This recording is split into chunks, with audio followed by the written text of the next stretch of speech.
Report সম্পূর্ণভাবে মমতা ব্যানার্জি তৈরি করে দেওয়া রিপোর্ট। এনসিডব্লিউ কে বলবো ছিঁড়ে ফেলে দিয়ে রিপোর্ট হাইকোর্টে যান। পুলিশ ইনঅ্যাকশন, হাইকোর্টে যাওয়ার অধিকার আছে, সাংবিধানিক বডির কথা শুনছে না এবং অনুব্রতকে গ্রেপ্তার করা হোক অবিলম্বে, এটাই হচ্ছে বাংলার দাবি। পুনে কুকথা কাণ্ডে তদন্তে সহযোগিতা করছেন অনুব্রত মণ্ডল, এমনটাই জানিয়েছে বীরভূম পুলিশ। যে দ্বিতীয় অ্যাকশন টেকেন রিপোর্ট, সেই রিপোর্টে এমনটাই উল্লেখ করা হয়েছে। পুলিশ জানিয়েছে জাতীয় মহিলা কমিশনকে কুকথা কাণ্ডে অনুব্রত মণ্ডলকে এখনো হেফাজতে নিয়ে জিজ্ঞাসাবাদের প্রয়োজন পড়েনি। অভিযোগকারীর দুটি মোবাইল ফোন পরীক্ষার রিপোর্ট এখনো আসেনি। পরীক্ষার রিপোর্ট পেলে তবেই অভিযুক্তের মোবাইল ফোন নেওয়া হবে কিনা সিদ্ধান্ত।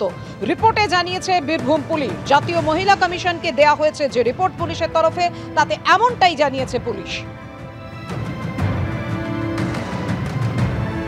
আইসির ফোনটা যে সিজ করা হয়েছে, পরীক্ষা করা হবে, সেটা ঠিক আছে, কিন্তু সঙ্গে সঙ্গে যে ফোন করেছে তার ফোনটাও সিজ করা দরকার। কারণ ফোনটা তার কাছে থাকলে সে হারিয়েও যেতে পারে, আবার সে ফোনটা থেকে তারা কিছু ডিলিটও করতে পারে, নতুন করে কিছু যোগও করতে পারে। এইগুলোর সুযোগ দেওয়ার দরকার নেই। এখন আইসির ফোন পরীক্ষা করে পুলিশের লোকেরা টেলিফোন কর্তৃপক্ষের কাছ থেকে খুব তাড়াতাড়ি কার কার কাছ থেকে ফোন এসছিল, কোন কোন নাম্বার থেকে এসছিল বলে জেনে যেতে পারে। তো তারপরে পুলিশের লোকদের অনেক আগে জেনে যাওয়ার কথা, কারণ ঘটনাটা 28 তারিখের, কেস শুরু হয়েছে 30 তারিখে। তার মধ্যেই জেনে যাওয়ার কথা যে কোন নম্বর ফোন থেকে ফোনটা এসেছিল। তারপরেও তারা যে যার বিরুদ্ধে অভিযোগ তার ফোন সিজ করেনি, সেটার অন্য কারণ হবে। এটা হতে পারে যে সেই ফোন থেকে হয়তো আমাদের পুলিশ মন্ত্রী বা এমন কোনো অপরাধী তাদের সঙ্গে কথা বলেছেন, সেটা বাইরে যেতে প্রকাশ না হয়, তার জন্য সেটা সিজ করা হচ্ছে না। মোট কথা, তদন্তের স্বার্থে ফোনটা অবশ্যই সিজ করা দরকার ছিল। কালকে এমন হতে পারে যে অনুব্রত মণ্ডল থানাতেই একটা চিঠি পাঠিয়ে দেবে যে আমার ফোনটা হারিয়ে গিয়েছে, তো পুলিশ তার ফোনটা পাবেই না। একজন কর্মরত পুলিশ অফিসারকে যেভাবে অপমান করা হলো, তারপর তার বিরুদ্ধে যদি যে অপমান করো তার বিরুদ্ধে কোনো ব্যবস্থা না নেওয়ার পিছনে কার হাত, এটা বাংলার মানুষ সকলেই জানে।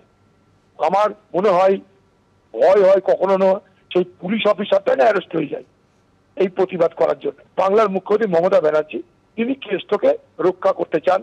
অপমানরত পুলিশ অফিসারদেরকে বলবো যে আপনারা আর কবে আপনাদের মর্যাদা ফিরিয়ে আনার কথা ভাববেন?